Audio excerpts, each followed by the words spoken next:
Horror stories point में आप सभी का स्वागत है। अगर आप लोग डरावनी कहानियों के शौकीन हैं तो हमारे चैनल को सब्सक्राइब कर लें और बेल आइकन भी दबा दें, क्योंकि हम ऐसी ही डरावनी कहानियाँ हर रोज़ लेकर आते हैं, वो भी रात 9 बजे। तो हमारे चैनल को सब्सक्राइब कर लें और बेल आइकन ज़रूर दबा दें। तो चलिए शुरू करते हैं आज की एक नई कहानी। एक दिन की बात है, ठंड का समय था, घना कोहरा छाया था। सारे लोग जल्दी कार्यालय का काम खत्म करके घर की तरफ निकल रहे थे।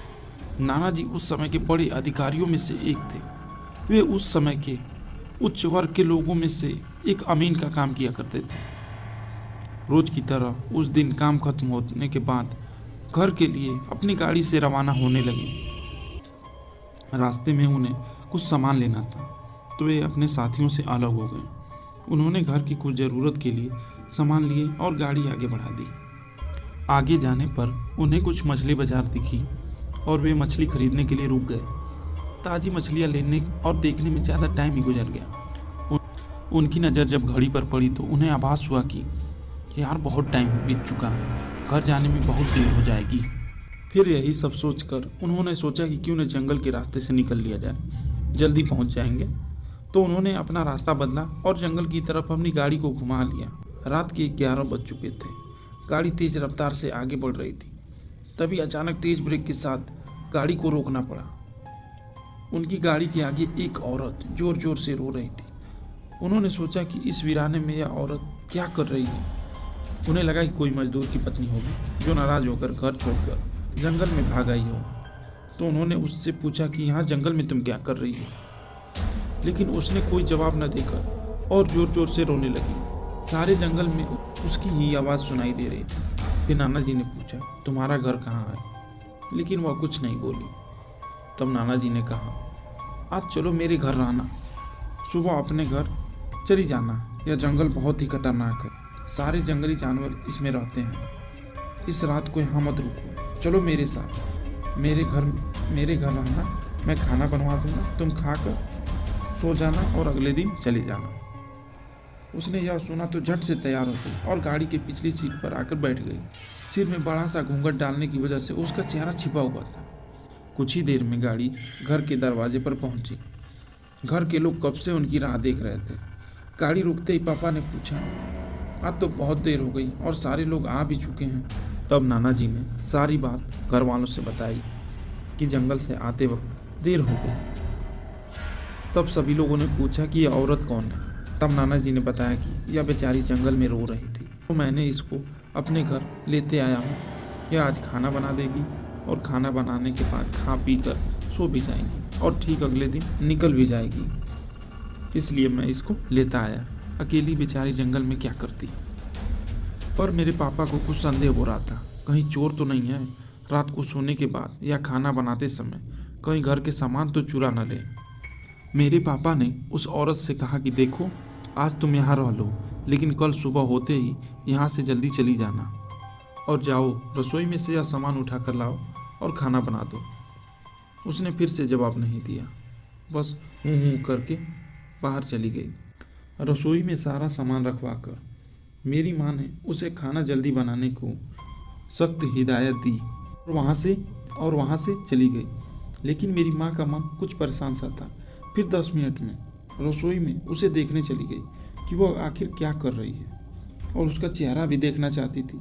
लेकिन मेरी माँ वहाँ पहुँची तो देखा कि वह मछलियों का थैला निकाल कर रखी थी। उन्होंने बहुत ज़ोर से गुस्से में कहा, यह सब खाने का इंतज़ार कर रहे हैं और तुम अभी तक मछलियाँ ही निकाल रही हो, कल सुबह तक बनाओगी क्या? उसके सिर पर घूंघट अभी भी था, तो चेहरा देखना मुश्किल ही नहीं, नामुमकिन था। उन्होंने उससे कहा, तुम जल्दी से खाने की तैयारी करो, मैं आग सुलगा देती हूँ, काम जल्दी हो जाएगा। और जल्दी से चूल्हा जलाने की तैयारियाँ शुरू होने लगी। लेकिन साथ ही वह उसका चेहरा देखना भी चाहती थी, लेकिन वह जितना देखने की कोशिश करती थी वह और पल्लू खींच लेती थी। अंत में हार कर मेरी माँ बोली, मैंने आग सुलगा दी है, अब आगे सारा काम तुम देख लो, कुछ ज़रूरत हो तो बुला लेना। लेकिन वह फिर कुछ नहीं बोली। अब मेरी माँ को लगा कि यहाँ से जाने में ही ठीक है, वरना मेरा भी समय खराब हो जाएगा। मेरी माँ ने सोचा, हो सकता है अनजान लोगों से बेचारी डर रही हो। यह सब सोचकर उन्होंने उससे कहा कि आ रही हूँ, जल्दी से खाना बनवा कर रखना। और वहाँ से चली गई। मन अभी भी परेशान ही था, कभी अपने कमरे में, कभी बाहर सबको देख रही थी। कभी कुछ अनहोनी न हो जाए। 1 मिनट भी आराम से नहीं बैठ पा रही थी मेरी माँ। 5 मिनट हुआ ही था कि मेरी माँ को 5 मिनट का समय भी उन्हें पहाड़ जैसा लग रहा था। समय बीत ही नहीं रहा था। 8 मिनट बड़ी मुश्किल से गुजरे। मेरी माँ कुछ सोचकर रसोई की तरफ दौड़ी और वहाँ पहुँचकर जैसे ही उन्होंने रसोई में नज़ारा देखा, उनकी आंखें फटी की फटी रह गई। उनके पैर बिल्कुल ही जम गए। न उनसे आगे जाया जा रहा था, ना ही पीछे। मेरी माँ की हृदय की धड़कनें रुक रही थी और वह औरत रसोई में बैठकर सारी कच्ची मछलियाँ खा रही थी। और सारी रसोई में मछलियाँ और खून बिसरा पड़ा हुआ था। उसके सिर से घूंघट उतरा पड़ा था। इतना खौफनाक चेहरा आज तक उन्होंने नहीं देखा था। बाल, नाखून सब बड़े हुए थे। मछलियाँ खाने में मगन होने की वजह से उसे कुछ ध्यान में नहीं था।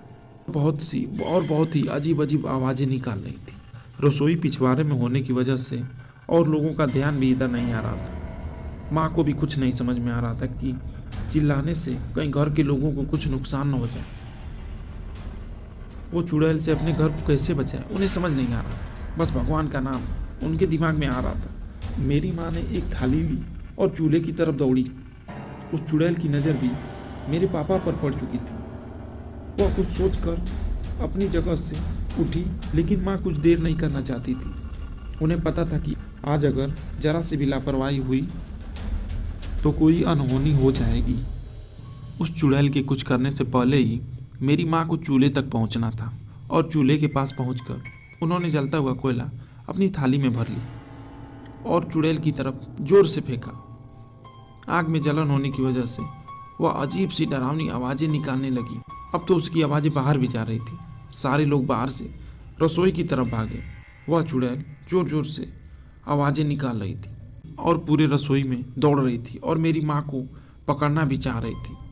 लेकिन अब सारे लोग रसोई में आ चुके थे। काफ़ी लोगों की भीड़ देखकर वह और भी डर गई थी। लोगों की भीड़ को फैलती देख वह बाहर जंगल की तरफ भाग गई और सारे लोग यह मंजर देखकर डरे सहमे से खड़े थे। मन ही मन सभी लोग मेरी माताजी की हिम्मत की दाद दे रहे थे कि इनकी वजह से चुड़ैल से पीछा छूटा। फिर उसके बाद उन्हें गांव में वह औरत कभी नहीं दिखाई थी। यह थी आज की एक कहानी। अगर आप लोग हमारे चैनल पर नए हैं तो चैनल को सब्सक्राइब कर लें और बेल आइकन भी दबा दें, क्योंकि हम नई नई कहानियाँ आपको हर रोज़ ला कर दें। धन्यवाद।